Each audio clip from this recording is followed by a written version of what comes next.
सरकार और प्रशासन ने मिलकर किया। श्योपुर विजयपुर विधानसभा में उनके आधार कार्ड छुड़ा लिए गए। बोले यदि आप भारतीय जनता पार्टी को वोट देने जा रहे हो तो आप वोट दे सकते हो। उन्होंने कहा नहीं, हम भारतीय जनता पार्टी को वोट नहीं देना चाहते, क्योंकि जिस व्यक्ति को हमने वोट दिया था उसने हमारे वोट का अपमान किया और मैंने उसको कांग्रेस के सिंबल पर जिताने का काम किया और उसने तन बदल करके भारतीय जनता पार्टी का दामन थामा तो उसने मेरे मतदान का अपमान किया है। हम उसके विरोध में मतदान करने के लिए जा रहे हैं। लेकिन जब ये बात प्रशासन के लोगों को समझ में आई तो उनके आधार कार्ड और उनकी वोटर पर्चियां छीन ली गई। दोस्तों, ये हाल है वहां का। और उनको मतदान नहीं करने दिया, उनको डंडों से पीटा गया, उन आदिवासी और दलितों को वहां से भगा दिया गया और तब भी यदि उनका मन नहीं भरा तो उनके घरों में जाके उनके घरों में आग लगा दी। ये लोकतंत्र है क्या?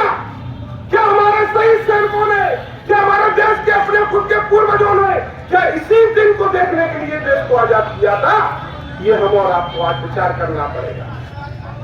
हमें विचार करना पड़ेगा कि जिन हाथों में हमने देश की सत्ता को सौंपा है, क्या यह हाथ हमारे देश की, हमारे लोकतंत्र की, हमारे संवैधानिक संस्थाओं की या हमारे देश के लोग जो रहवासी उनके मौलिक अधिकारों की रक्षा करने में सक्षम है या हमारे देश को लूटने के लिए आए?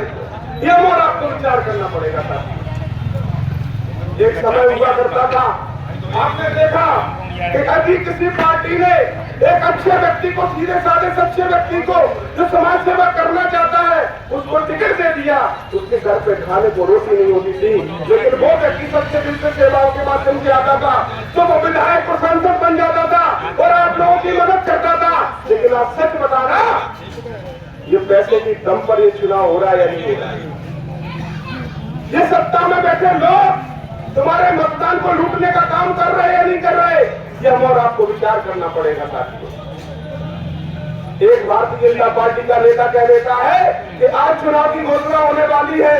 चुनाव आयोग जब घोषणा करता किसी को नहीं पता चलता, केवल प्रेस कॉन्फ्रेंस करता और घोषणा कर देता है। उसने एक दिन पहले कह दिया इस तारीख को आज चुनाव की घोषणा होनी है और उसी दिन उन अधिकारियों का ट्रांसफर करके विजयपुर और पुतली में लगा दिया जाता है इस सत्ता के लोगों को। तो आप बताइए उस नेता को कैसे पता चला चुनाव आयोग चुनाव की घोषणा करने वाला? और पता था तो उन अधिकारियों का ट्रांसफर वहां पे क्यों किया गया?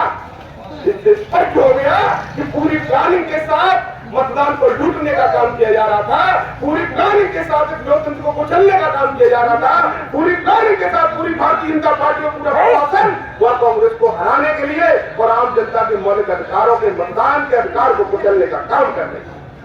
ये हम और आपको विचार करना पड़ेगा। आखिर कब तक हम इन सारी चीजों को देखते रहेंगे? हम कब तक देखते रहेंगे अपनी संवैधानिक संस्थाओं को कुचलते हुए? ये हम और आपको आज विचार करना पड़ेगा। 70 वर्षों की आप बात करते हो, 50 साल तक कांग्रेस का राज्य रहा और टोटल अन्य पार्टियों को छोड़ के, तो कांग्रेस ने 50 सालों में कभी इस तरह की कोई ऐसी गलती नहीं की जिसमें उसके चरित्र पर दाग लग सके। जिसे मतदान करना वो मतदान करे, जिसको जिताना वो जिताए। अरे अपने कामों की दम पर तो 50 साल, आप कहते 50 साल क्या किया? अरे तो अपने काम की दम पे ही तो हम आए, हमें तो लोगों ने चुना, लेकिन तुम जनता की मतदान से नहीं आए, आप तो जबरदस्ती या तो ईवीएम से आए या डंडे की दम पर। ये आप और आपको विचार करना पड़ेगा। पूरा एक माहौल था मध्य प्रदेश का, और यही कारण है, मैं ये नहीं कह रहा हूं, यही कारण है लगातार बीजेपी को जिताते आ रहे हैं या जीत रहे हैं जबरदस्ती। लेकिन स्थिति आप देखिए कि आज हमारा रोजगार कहां है? आप हिंदुत्व की बात करते हो, अरे जब रोजगार रहेगा नहीं, हम भूखे पेट रहेंगे तो भूखे पेट ही आदमी जब मर जाएगा तो फिर बचेगा उसका धर्म।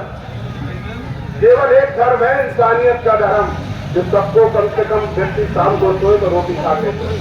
लेकिन ये तुम्हारा रोजगार छीनना है, ये तुम्हारा व्यापार छीनना है, ये तुम्हारी रोजी रोटी छीनना है। तो मैं आपको फिर बता रहा हूँ, ये देश के है, ये धर्म के है, किसी मजहब के हैं, इनका मजहब सिर्फ इतना सा है कि सत्ता में रहो, एन के सत्ता में आइए और सत्ता में रहते हुए बस देश को चूसने का काम करें। ये भारतीय जनता पार्टी का मिशन बन चुका है।